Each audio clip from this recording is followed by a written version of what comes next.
मथवा में सोहे बघवा सवारी रूप मनवा के मोहे।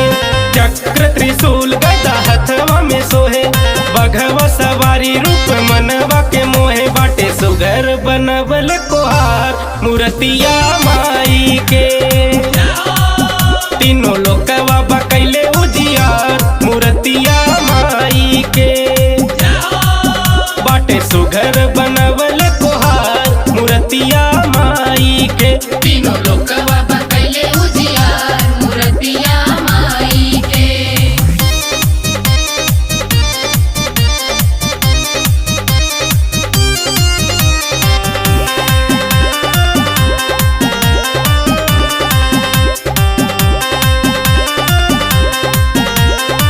अरे विद्या लीलार चमके लाल लाल भक्तन के देख बकैले निहाल। भक्तन के देख बकैले निहाल। अरे विद्या लीलार चमके लाल लाल भक्तन के देख बकैले निहाल।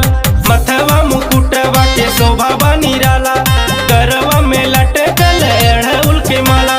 मथवा मुकुटवा के शोभा निराला गरवा में लटकल अड़हुल के माला। करे मनवा हो देखी बार बार मूर्तिया माई के तीनों लोकवा बकैले उजियार मूर्तिया माई के।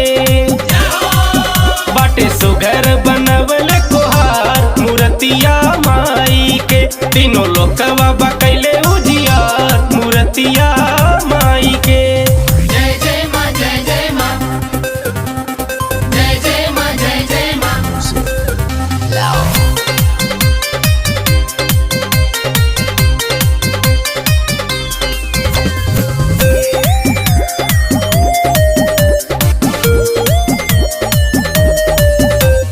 ललकी चुनरिया के शोभा निराली कनवा में दमकता सोनवा के बाली।